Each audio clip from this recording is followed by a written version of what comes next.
कौन हो तुम? मेरे रूम में कैसे घुसी तुम? हाउसकीपिंग हो? अभी मैनेजर को फोन करके तुम काम से निकलवाता हूँ। सॉरी रतन सर, एक्चुअली आपके रूम का फायर अलार्म गलती से बज गया था। मैं चेक करने आया था कि कोई खतरा तो नहीं है। मैंने दरवाजा लॉक किया था पर शायद आप सो रहे तो इसलिए खोला नहीं, इसलिए मुझे मास्टर की यूज करके अंदर आना पड़ा। Are you fine? फाइन, गो।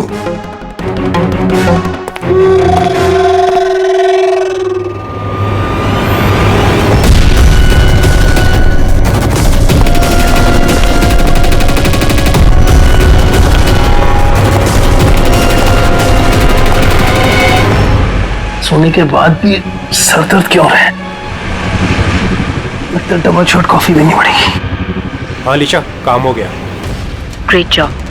अब फटाफट वहां से निकलो, होटल का एक्चुअल स्टाफ 5 मिनट में वहां आ जाएगा। हाँ ठीक है, मैं निकलता हूँ, बाय।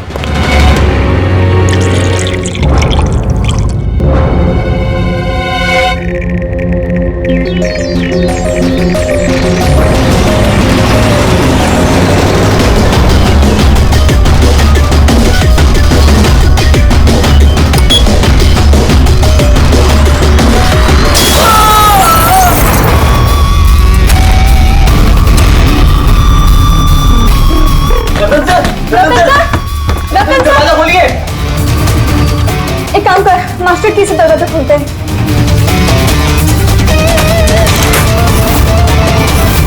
रतन सर, रतन सर, रतन सर!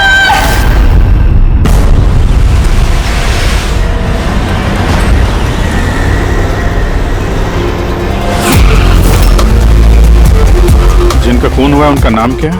सर रतन जी, वो हमारे रेगुलर कस्टमर थे और वो बहुत ही बड़े फिजिसिस्ट भी थे सर। फिजिसिस्ट? जी सर। मतलब फिजिक्स में एक्सपर्ट है ये? जी sir.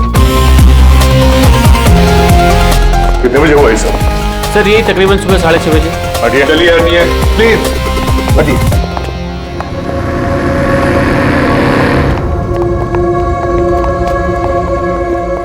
My God, my God, इसके छाती में तो इतने सारे डांस घुसे हैं। अगर इसकी मौत ये माइक्रोवेव ओवन ब्लास्ट होने की वजह से हुई है तो ये 1 2 3 4 6 डार्ट इसके शरीर में क्या कर रहे हैं?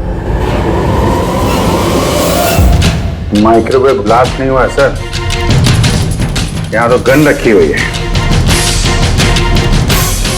डार्ट्स पहले से ही गन में फिक्स थी। ऐसा लगता है इस रतन को मारने की अच्छी खासी प्लानिंग की गई है। क्यों मैनेजर साहब, पता भी है आपको क्या हो रहा है आपके होटल में? आपके होटल के गेस्ट को किसी ने मारने की प्लानिंग की, माइक्रोवेव में ये डार्ट लगाकर। सर मैं खुद सरप्राइज हूँ कि ये सब क्या हो रहा है। यहाँ तुम्हारे होटल के रूम में एक मर्डर हुआ है। इसकी जवाबदारी आपके होटल की है और आपकी। पर सर आप बताइए, हम अपने कस्टमर को क्यों मारेंगे? जोया, जोया तुम बताओ ना सर को। सर के चेक इन करने के पहले तुमने कमरा ठीक से देखा था ना? जी सर। सर पूछिए ना सर कल रात 11 बजे सर चेक इन किए थे होटल में। 10:30 बजे मैंने खुद चेक की थी कि सामान सब कुछ ठीक है कि नहीं, और माइक्रोवेव में उस वक्त कुछ डार्ट्स वगैरह नहीं थे।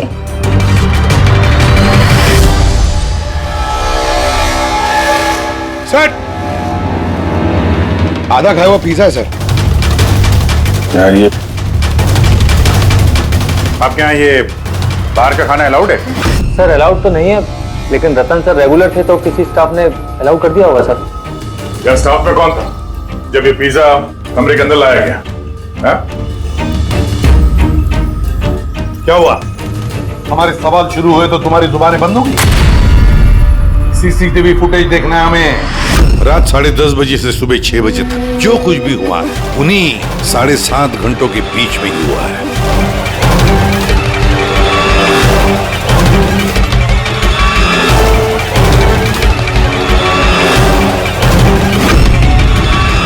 जोया 10:30 बजे रतन जी के कमरे में गई और 11:15 बजे बाहर आई 15 मिनट में।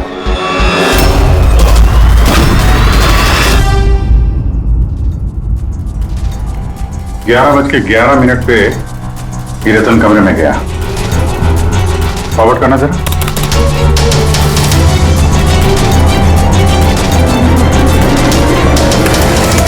11:30 बजे हैं और ये रहा रतन का पहला विजिटर।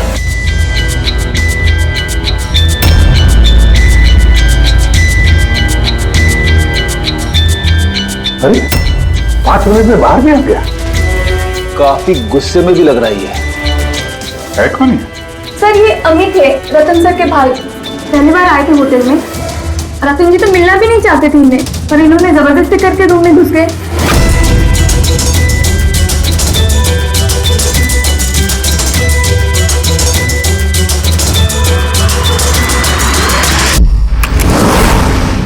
अच्छा, वो पिज्जा कमरे के अंदर ऐसे गया सर। फॉरवर्ड करना जरा, फॉरवर्ड करना।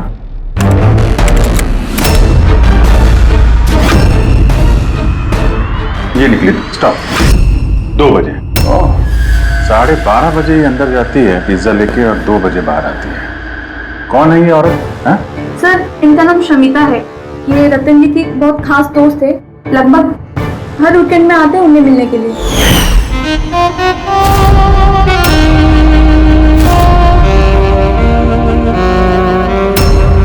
शमिता खास दोस्त रात के 12:30 बजे आती है पिज्जा लेकर।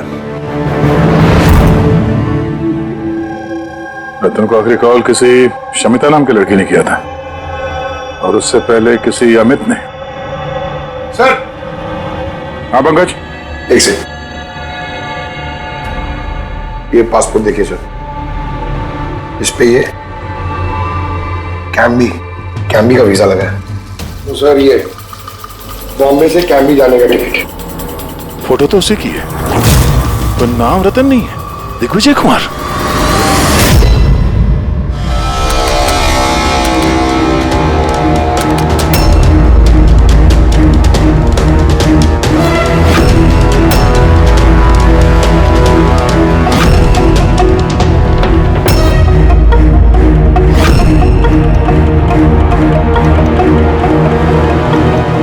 सुबह के 6 बजे होटल का स्टाफ मेंबर रतन के कमरे में जाता है और 6:30 बजे बाहर आता है, मतलब ठीक रतन की मौत से पहले। कौन है ये स्टाफ मेंबर? पता नहीं सर। क्या आप अपने स्टाफ वाले को नहीं पहचानते हैं? सर ये स्टाफ का आदमी नहीं है, मैं पता करवाता हूँ सर। मुकुल ये जाकर देखो ये आदमी कौन है, कोई नया स्टाफ आया है क्या? सर एक बात समझ में नहीं आ रही। ये रतन एक फिजिसिस्ट था, देश के स्पेशलाइज्ड स्पेस प्रोग्राम पे काम कर रहा था। नकली पासपोर्ट बनाने की क्या जरूरत? वही तो, कोई किसी फिजिसिस्ट को मारने के लिए इतनी लंबी प्लानिंग क्यों करेगा?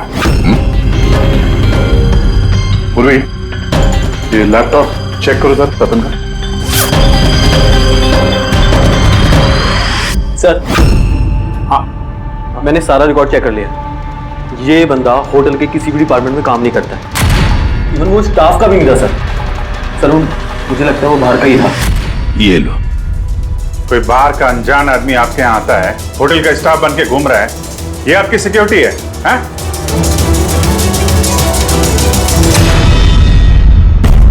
हाँ पूर्वी, कुछ मिला?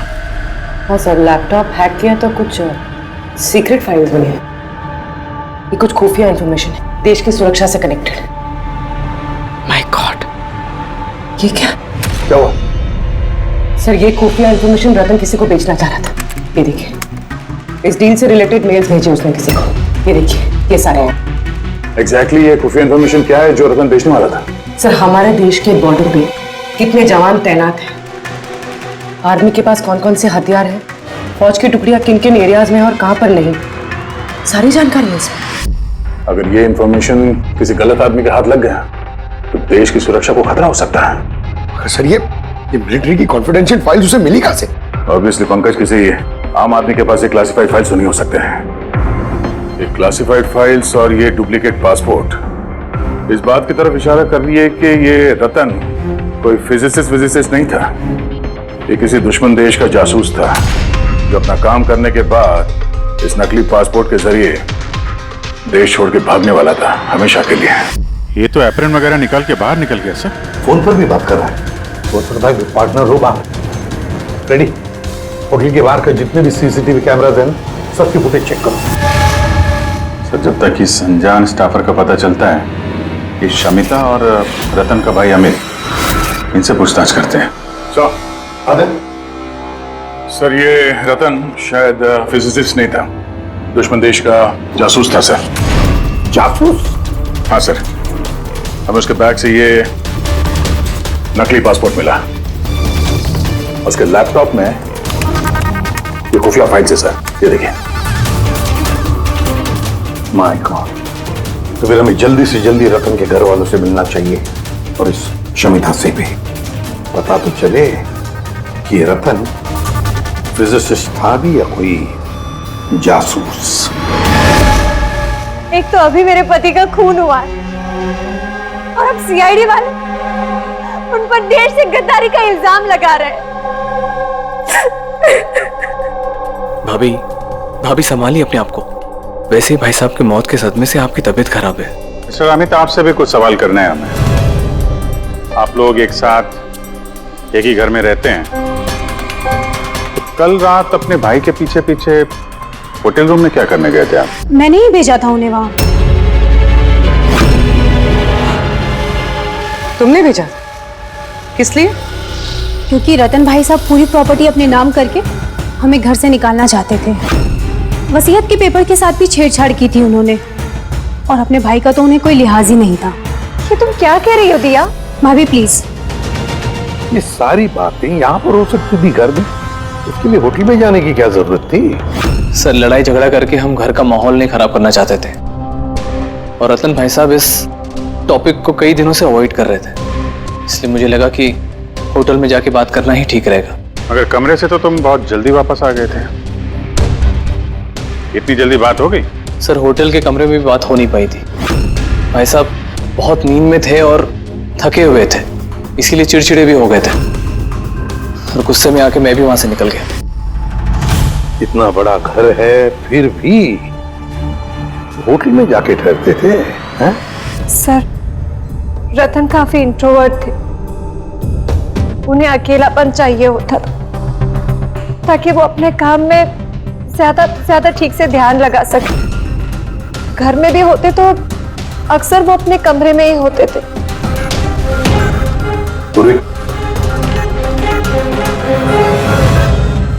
उन्हें जब कभी ज्यादा डिस्टरबेंस महसूस होता था तो वो अक्सर होटल में जाया करते थे।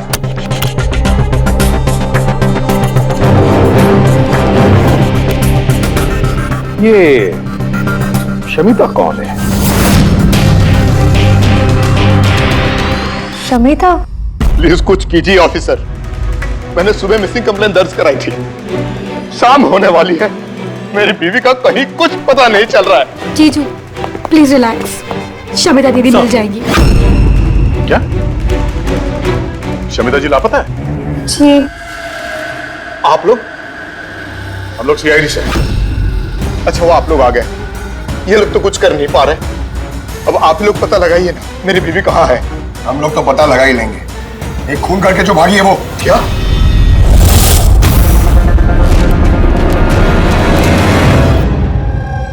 कहने के लिए तो रतन मेरे पति थे, लेकिन मैं उनके बारे में कुछ नहीं जानती थी। वो मुझसे कुछ भी शेयर नहीं करते थे। उनकी जिंदगी के हर पन्ने मेरे लिए राज से कम नहीं था। ये शमिता कौन है मैं कुछ नहीं जानती, मैंने ये नाम भी नहीं सुना। यहाँ तक कि वो क्या करते हैं, क्या काम करते हैं, मुझे कुछ नहीं पता। ये उस होटल कॉरिडोर की फुटेज। कल घर से कहाँ जाने के लिए निकली थी शमिता? अब घर से तो ऑफिस के लिए ही निकली थी, मगर ऑफिस से निकलने के बाद कहाँ गई कुछ पता नहीं चल रहा है। अच्छा कल डिनर में क्या खाया था रतन ने? प्लेन चीज पिज्जा।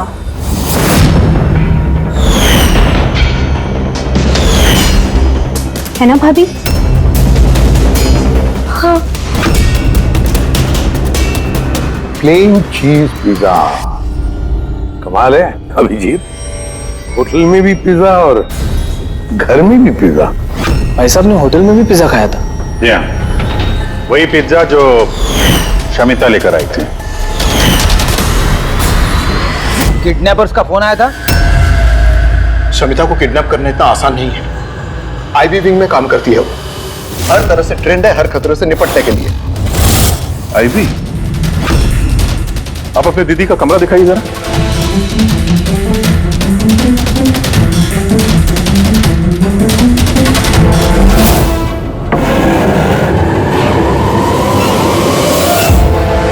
सर, ये है दीदी का कमरा।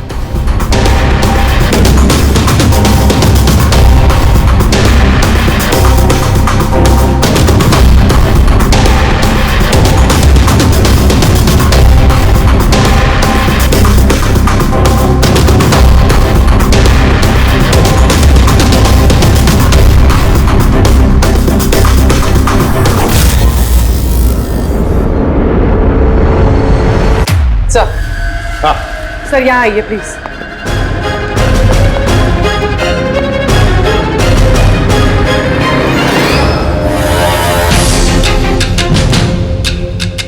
ये लो, कमरे के अंदर कमरा। सर, इधर आइए। ये कंप्यूटर हैक हुआ है सर। एक काम करो, पूरे घर की तलाशी लो। गाड़ियां, विग्स, ओहो, प्रोस्थेटिक्स। अभिजीत, देखा है सर? हाँ सर। और ये लॉकर में क्लासिफाइड फाइल्स। लगता है काफी समय से जासूसी चल रही है इसकी। सिर्फ इतना ही नहीं सर, कोई तो है जो रतन पे नजर रखे हुए था। उसकी कंप्यूटर की एक एक एक्टिविटी को मॉनिटर कर रहा था। ये कंप्यूटर हैक है। कौन है करे पता लगा?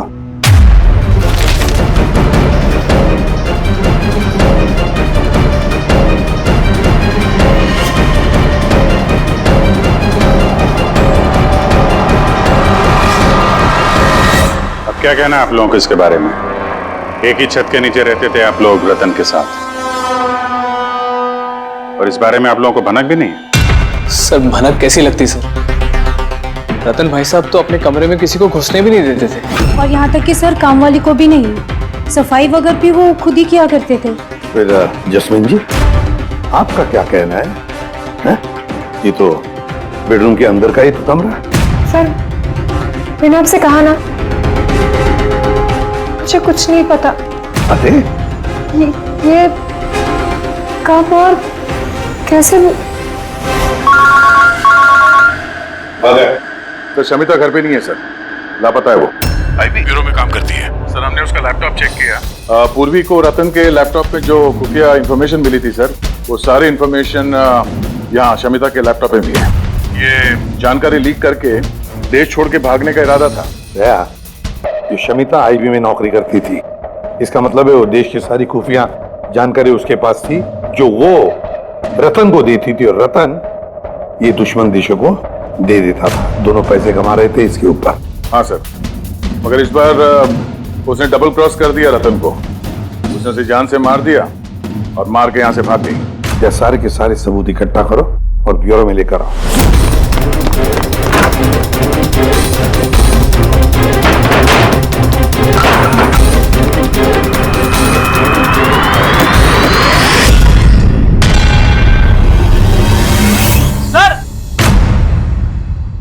सर,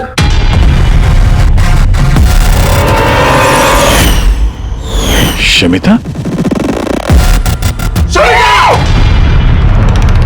आद्या, सर, ये विक्रम और अंजलि, इनके जो एलिबाइज हैं वो हमने चेक किए। जब खून हुआ उस रात ये विक्रम ग्रैंड रोड में एक ट्रैफिक जाम में फंसा हुआ था, और रात के करीब 2 बजे घर पहुंचा वो। और ये अंजलि? सर, अंजलि भी रात के 12 बजे तक काम कर रही थी, और करीब 1:30 बजे के आसपास वो घर पहुंची। सब देखकर ऐसे लगता है कि ये कोई मामूली मर्डर केस नहीं है, देश की सुरक्षा से जुड़ा हुआ है। सर ये देखिए सर, ठीक ब्लास्ट से पहले सुबह 6:30 बजे के आसपास इस लाल गाड़ी में एक औरत होटल से बाहर गई। सर, वो जो नकली होटल स्टाफ वाला था ना सर, वो भी उसी वक्त निकला था, लेकिन दूसरे गेट से। ये देखिए। पूर्वी, गाड़ी कितने बजे आई थी होटल में? सुबह 6 बजे। निकल गई 6:30 बजे, आधे घंटे बाद। लड़की के चेहरे पे जूम करो जरा। देखें तो सही। हमारे डेटाबेस में कुछ नाम और चेहरे हैं जिनसे देश की सिक्योरिटी को खतरा है। ये गद्दारों और जासूसों वाली लिस्ट। इनके चेहरे स्कैन करो और उन सब से मैच करके देखो। और पंकज, आरटीओ से पता करो कि ये गाड़ी किसके नाम पर रजिस्टर्ड है। सर, बड़ा ही कंफ्यूजिंग केस है सर, कुछ समझ में नहीं आ रहा है, आखिर ये माजरा है क्या? फ्रेडी, एक बात तो पक्की है कि ये केस देश की सुरक्षा से जुड़ा हुआ है, इसलिए जिसने भी इस शमिता और रतन को मारा है ना, वो कोई मामूली क्रिमिनल नहीं, मामूली खूनी नहीं है। ये चक्कर कुछ और ही है।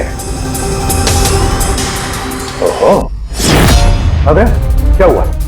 कुछ मिला? हाँ सर, मिला। ये आदमी और औरत उस लिस्ट में नहीं है देश के गद्दारों वाली, बल्कि उन लोगों की लिस्ट में है जो देश से गद्दारी करने वालों को पकड़ के खत्म करते हैं सर। ये दोनों आईबी ऑफिसर्स हैं, अलीशा और ईशान। ऐसे भी प्रद्युम्न, मैं आपकी बहुत इज्जत करता हूं, इसलिए मैं कुछ नहीं कह रहा। अगर यही इल्जाम किसी और ने लगाया होता तो वो ऑफिसर अब तक बहुत पछता रहा होता। शेखर जी, आप आईबी के हेड हैं, इसलिए वो ना आपका ये धमकी भरा रवैया मैं भी बर्दाश्त नहीं करता। एसीपी साहब, मैं धमकी नहीं दे रहा हूं, आपके इल्जाम का जवाब दे रहा हूं। आपने बड़ी आसानी से हम पर रतन और शमिता के खून का इल्जाम लगाया है। क्या आपको लगता है कि वो देश के गद्दार थे और इसलिए हमने उनको मार डाला? मैं इल्जाम नहीं लगा रहा, मैं साफ साफ पूछ रहा हूं कि क्या जो कुछ भी हुआ वैसा ही हुआ? देखिए सर, हम लोगों को पता है कि आप लोग जानते थे कि ये दोनों देश के सुरक्षा से संबंधित कुछ खास जानकारी दुश्मनों को बेचने वाले थे। और हमें यह भी पता है शेखर जी कि जिस वक्त रतन का खून होने वाला था, उस वक्त ईशान और आलिशा वहां उस होटल में मौजूद थे। रतन का खून होने से कुछ मिनटों पहले ही ईशान रतन के कमरे में गया था। शमिता रतन के कमरे में पिज्जा लेकर गई थी, एक ऐसा पिज्जा शायद जिसमें बेहोशी की दवाई थी। हा? तो आप लोगों ने शायद उससे कुछ ऐसा कहा होगा कि हमारे लिए काम कर दो और रतन को मार दो, तो आप लोग उसे छोड़ दोगे। क्यों? मगर वो अलग बात है कि उससे पहले शमिता मारी गई खुद अपने ही घर में। ये सच है कि हमें शमिता और रतन के गैर कानूनी कामों के बारे में पता चल गया था और इसीलिए सिर्फ और सिर्फ हम लोग उन पर नजर रख रहे थे। कुछ ऐसी कहानी सुनाइए शेखर जी जिस पर यकीन किया जाए। सर प्लीज, आप शेखर सर से इस तरह बात नहीं कर सकते। और तुम भी एसीपी साहब से इस तरह से बात नहीं कर सकते। Relax boys. अलीशा, तुम ही बताओ, तुम दोनों उस दिन होटल पे क्यों गए थे? सर, रतन के लैपटॉप से उन फाइल्स की कॉपी बनाने जो उसने दुश्मन देश को ईमेल कर दिया था, ताकि हमें यह पता चल सके कि हमारी कौन कौन सी खुफिया इंफॉर्मेशन उन तक पहुंच चुकी है। तो अब तसल्ली हो गई आपकी? हमारा मकसद सिर्फ नजर रखना था, मारना नहीं था। हाँ, लेकिन अगर जरूरत पड़े और हमारे पास ऑर्डर्स हो तो ऐसे देश के गद्दारों को मारने के लिए हमें आपके परमिशन की जरूरत नहीं है। सर फिलहाल तो टेंशन वाली बात यह है कि जिस किसी ने उन दोनों को मारा है तो उसके हाथ देश की खुफिया जानकारी लग गई होगी। वो ये जानकारी जिसे मर्जी दे सकता है, दुश्मनों को, आतंकवादियों को या किसी और को भी। हाँ, अगर हमें वो इंसान मिल गया जिसने उन दोनों को मारा है और जिसके पास देश की खुफिया जानकारी है, तो हम उसे मारने में भी हिचकिचाएंगे नहीं। और हमें पूरा यकीन है कि आईबी के पहुंचने से पहले सीआईडी उस तक पहुंच जाएगी। एसीपी प्रद्युम्न, अपने ऑफिसर को समझाइए कि ये वक्त एक दूसरे को चुनौती देने का नहीं है, बल्कि मिलकर साथ काम करने का है। शेखर जी, देश की चिंता जितनी आप लोगों को है ना, उतनी चिंता हम सीआईडी वालों को भी है। लेकिन एक बात अच्छी तरह से याद रखना, जब तक ये मर्डर सुलझा नहीं जाता तब तक आप उस गद्दार तक पहुंच नहीं सकते। शमिता ने वो खास जानकारी लीक करके रतन को दी और रतन वो इंफॉर्मेशन किसी को बेचने वाला था। मगर इससे पहले कि रतन अपनी गद्दारी का काम पूरा कर ले, किसी ने शमिता को रतन के खून के प्लान में हिस्सा बना लिया। और अब अगर वो ईशान नहीं है तो जो कोई भी है सर, उसे जल्द से जल्द ढूंढना होगा। ये उसी ने शमिता को भी मारा है। हाँ बोलता हूं क्या क्या सारुण के, अब क्या नया चक्कर है तेरा? क्यों? जब हम लोगों ने अपनी आंखों से उस सीसीटीवी फुटेज में देखा है कि रात के 12:30 बजे समिता वहां होटल के कॉरिडोर में थी, तो तू कह रहा है कि वो समिता नहीं थी? कौन हो सकता है? रतन की मौत कैसे हुई? रतन की मौत हुई जहर की वजह से। वो डार्ट जो हमें रतन की बॉडी में से मिला है, उस पर इतना जबरदस्त जहर लगा हुआ था कि सेकंड्स में ही रतन की मौत हो गई। और सर पॉइंट नंबर 2, इस माइक्रोवेव में डार्ट फिक्स करने के लिए खूनी को पूरा टाइम मिला होगा, क्योंकि ये नशीला पिज्जा खाने की वजह से वो बेहोशी की हालत में पड़ा होगा। बस जो नशीली दवाई हमें पिज्जा में मिली है, उसी नशीली दवाई के ट्रेसेस हमें रतन के पेट में से। हाँ, अभी पूरे इंग्रेडिएंट्स को अच्छी तरह से चेक नहीं कर पाया हूं, लेकिन यार सामखे, मैंने सब कुछ मान लिया, बस सब कुछ मान लिया, लेकिन पहले ये बता, इन सारी चीजों का शमिता के वहां होटल में ना होने से क्या कनेक्शन? बता रहा हूँ, वही बता रहा हूँ बॉस। शमिता डायबिटीज की पेशेंट थी, शक्कर की बीमारी। शमिता की मौत हुई है किसी मिलावट वाले इंसुलिन के इंजेक्शन की वजह से। और सबसे इंपॉर्टेंट बात, शमिता का मौत का टाइम है रात को 10 से 12 के बीच का। क्या? एग्जैक्टली। तो 12 बजे तक अगर वो मर चुकी थी, फिर 12:30 बजे वो हमें होटल में कैसे दिख सकती है? तो अगर शमिता ने रतन को नहीं मारा और अमित, ईशान और अलीशा ने भी नहीं मारा, तो फिर रतन को मारा किसने? और फिर वो फुटेज में जो औरत हमने देखी थी, अगर वो शमिता नहीं थी तो फिर कौन थी? शमिता। एसीपी साहब, आप शायद नहीं जानते कि मैं कितनी बड़ी टेंशन में हूं। अगर वो खूनी नहीं पकड़ा गया जिसने रतन और शमिता को मारा है, तो देश कितनी बड़ी मुसीबत में फंस सकता है, ये आप नहीं जानते। मैं अच्छी तरह से जानता हूं शेखर जी, बहुत अच्छी तरह से जानता हूं, लेकिन एक बात अच्छी तरह से याद रखिए, हम देश पर कोई भी आंच आने नहीं देंगे। उससे पहले ही हम खूनी को पकड़ लेंगे।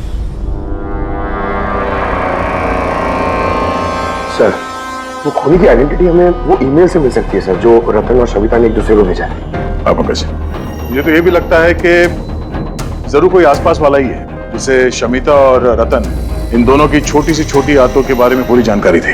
हाँ सर, जैसे कि सुबह उठते ही रतन का माइक्रोवेव में कॉफी बनाना है, और शमिता को इंसुलिन के इंजेक्शन पहुंचा देना, तो कोई पास वाला ही आदमी कर सकता है। और खूनी को यह भी पता था कि ये अंजलि और विक्रम रात 1 बजे से पहले घर आने वाले नहीं है। आखिर खूनी कौन हो सकता है सर? सर, एक बात समझ में नहीं आ रही सर। ये रतन और शमिता एक दूसरे को 2 सालों से जानते हैं, मगर गद्दारी करने का इन्होंने ये 3 हफ्ते पहले ही सोचा, ऐसे अचानक? हाँ सर, बात थोड़ी अजीब तो है। इन 3 हफ्तों के पहले इनका कोई रिकॉर्ड तो नहीं रहा खुफिया खबर के एक्सचेंज को लेकर। इस सबका एक तीसरे गद्दार से क्या लेना देना? We are running out of time. हाँ सर, हमने सारे सुरागों के ताले खोल दिए, लेकिन हमें वो दरवाजा नहीं मिल रहा जो हमें तीसरे जासूस तक ले जा सके। तीसरा दरवाजा है, ये तीसरा दरवाजा हमें उस जासूस तक ले जाएगा। कौन सा? उस दरवाजे का नाम है पिज्जा। पिज्जा, वो औरत जो बड़े बड़े काले चश्मे और घुंघराले बाल का विग पहनकर घूमती है ना, शमिता बनकर, उसने उस दिन पिज्जा लाया बाहर से होटल के अंदर, और उसने ऐसा इसलिए किया क्योंकि उसे वो नशीली दवाई मिलानी थी पिज्जा में।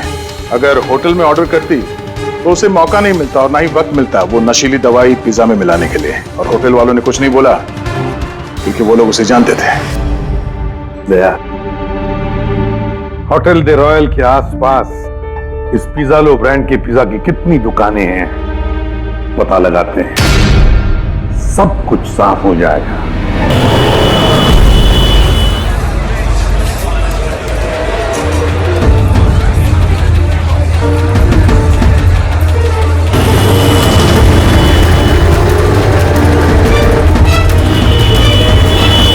हाँ सर, कल रात 12:15 बजे कोई तो आया था पिज्जा लेने, लेकिन वो कोई लड़की नहीं बल्कि एक लड़का था। इन दोनों में से कोई था? हाँ सर, यही था वो। विक्रम?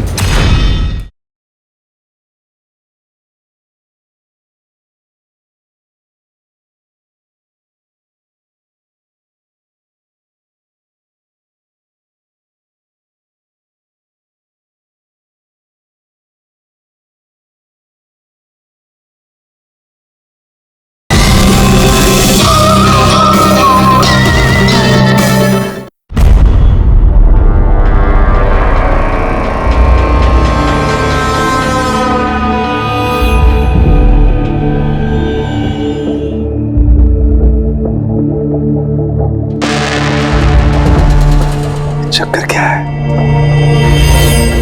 अरिका, एक मिनट आओ। यस। अरिका, ये दोनों स्लाइड्स में पिज्जा के सैंपल्स हैं। इसमें वो है जो हमने उसके पेट में से निकाला है। दूसरा ये पिज्जा का वो टुकड़ा है जो एक्चुअल है, जो टेबल पे रखा हुआ था। जरा देखो दोनों। सर, इट्स ऑब्वियस ना कि यही वाला पिज्जा खा के रतन वो बेहोशी वाली नींद सोया था। उसमें देखना क्या है? Do you think I am a fool? No क्या पे? अरे कोई वजह होगी तभी तुम्हें दिखा रहा हूँ ना। प्लीज देखो ना। Of course sir. Just see it. हाँ हाँ सर, हाँ।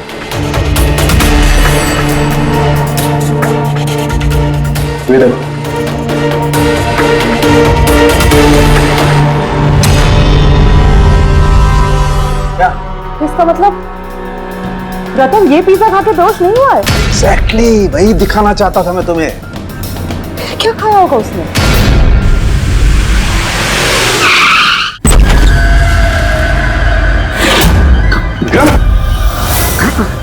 विक्रम, उसे क्या हो गया? जल्दी एम्बुलेंस को फोन करो। ये किस चीज की तरफ इशारा कर रहा है? फोन पे? हाँ, क्या है इस फोन पे? 5 मिनट में एम्बुलेंस आ रही है। Good good. शमिता और रतन सामने हैं। सर, फोटो देखी तो लग रहा है कि लोग एक दूसरे को बहुत प्यार करते हैं।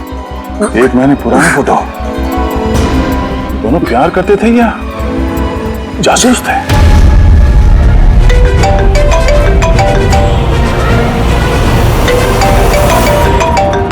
हाँ डॉक्टर साहब।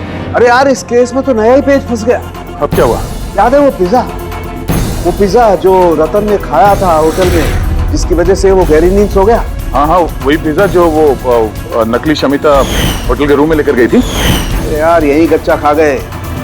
दरअसल रतन उस पिज्जा को खाने की वजह से बेहोश हुआ ही नहीं। रतन बेहोश हुआ है किसी और चीज को खाने की वजह से, जो शायद उसने होटल में आने से पहले ही खा ली। होटल में आने से पहले? अभिजीत ने बताया था कि होटल आने से पहले रतन ने पिज्जा ही खाया था। अच्छा, कल डिनर में क्या खाया था रतन ने? प्लेन चीज पिज्जा, है ना भाभी? हाँ।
जैस्मिन, तुम यहाँ क्या कर रही हो?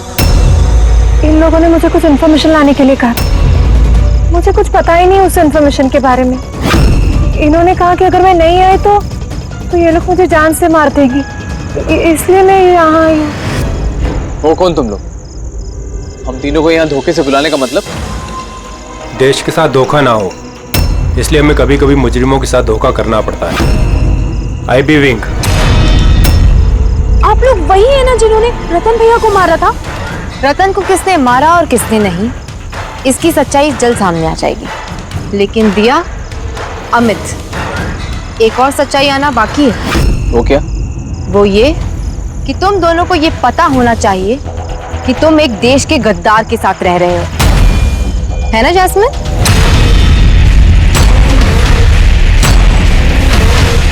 वो नॉनसेंस! तुम लोग मुझे देश का गद्दार कह रहे हैं? रतन को बेहोशी वाला खाना तुमने खिलाया था ना, जिसकी वजह से उसकी बाद में मौत हो गई। अब तुम्हारी भलाई इसी में है कि तुम जल्दी से अपना जुर्म कबूल कर लो। क्या कह रहे हो तुम लोग? मैंने तो कुछ नहीं किया है। कौन सी बेहोशी वाली दवाई? मैं अपने पति को क्यों मारूंगी? हाँ, क्यों उसे बेहोशी वाली दवाई दूंगी? हमें तुम चुप क्यों? हाँ, तुम उस दिन मेरे साथ थे ना जब मैंने रतन को खाना दिया था। तो फिर तुम कुछ क्यों नहीं बोल रहे? चुप क्यों? कुछ तो बोलो ना। सारी कोशिशें बेकार है जस्मीन। अपने देवर भैया के मुंह से सच उगलवाने की कोशिश मत करना, क्योंकि ये अपना मुंह खोलेगा ही नहीं। ये सारा किया धरा इसी का है। विक्रम को जानते हो? कौन विक्रम?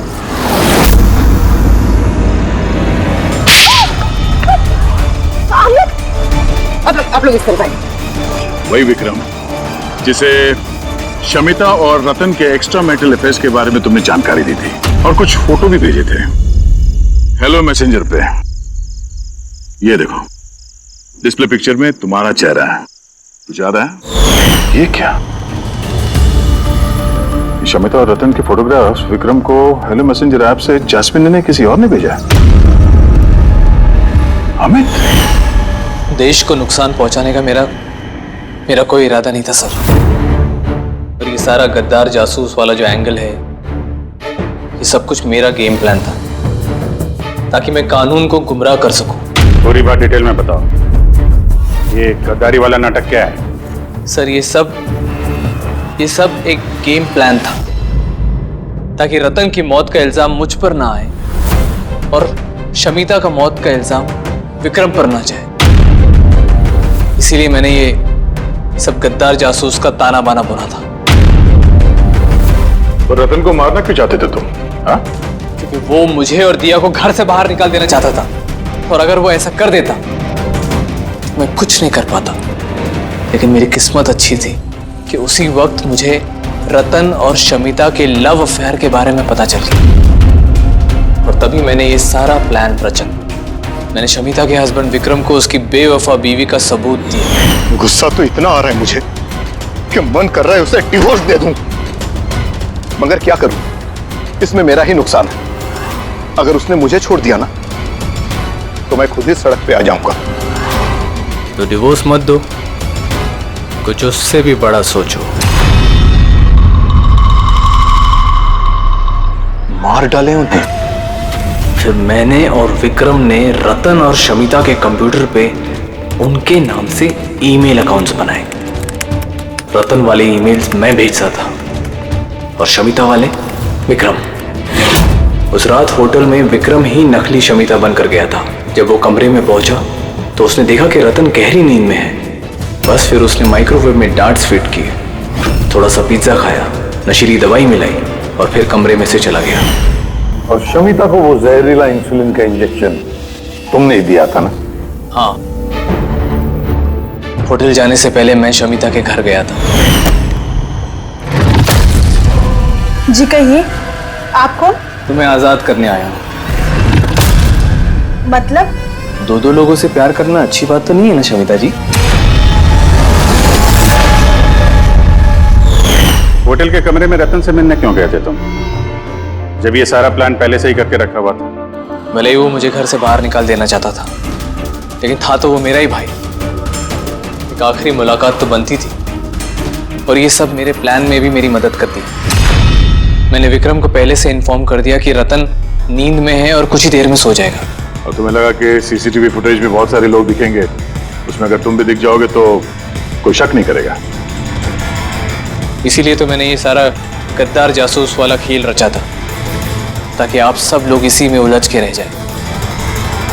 लेकिन जब ये आईबी वाले भी इस केस में जुड़ गए तो विक्रम डर गया और इसलिए तुमने उसे पैरालाइज कर दिया, और कुछ चारा भी नहीं था मेरे पास। ये तुमने क्या किया अमित? पैसों के लिए तुमने अपने भाई को मार दिया। अमित, जायदाद और पैसों की लालच में तुमने अपने सगे भाई का खून कर दिया, और तो और कानून के साथ और देश की सुरक्षा के साथ भी खिलवाड़ किया। बहुत संगीन जुर्म किए तुमने। कानून तुम्हें कड़ी से कड़ी सजा देगा।